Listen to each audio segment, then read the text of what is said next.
a babe in arms when my grandparents emigrated from Eastern Europe, coming through Canada, crossing the border into the United States.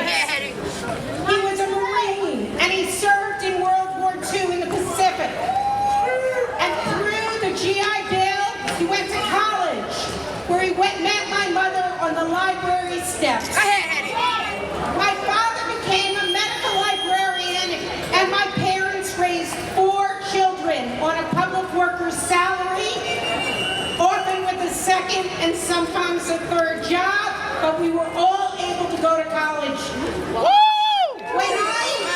When I was 14, my father got a great job as the head librarian for the New Jersey College of Medicine and Dentistry.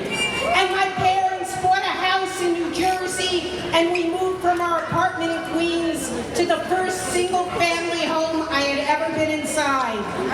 My father worked at the University of Medicine until he was 71 years old. And 6 months after he retired, he woke in the middle of the night and he could not feel his legs. When the ambulance came, my father called to me as he was carried on his stretcher. "Don't worry about your mother. I took care of your mother." Amen. And he had, because with his pension and his deferred compensation, that he worked long after normal retirement. My mother does not have to leave her home.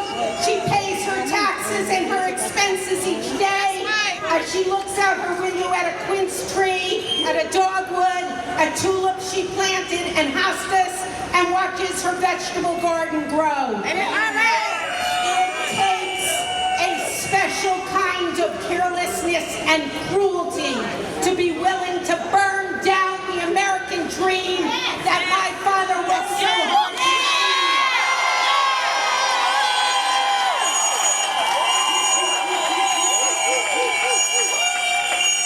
But that is the fight that we will wage here. I know I will fight as if a cruel monster is sitting, trying to drag my mother from her lovely home.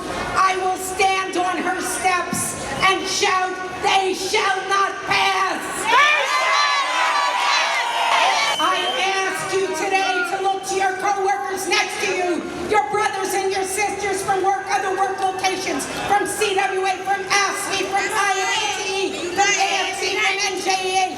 Promise them that you will stand on the steps and save this pension system. That's right.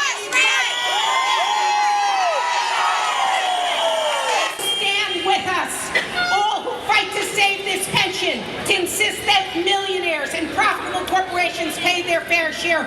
You are my comrade in arms. I welcome you to this fight. I embrace you two as my friend. But to any politician or millionaire financier or commission member, if you would let the accomplishment of my father and all husbands and wives who strive to make sure that they've taken care of the fathers and mothers of their children, all the children who now care for elderly parents, to you I say, we will fight you to our very last breath.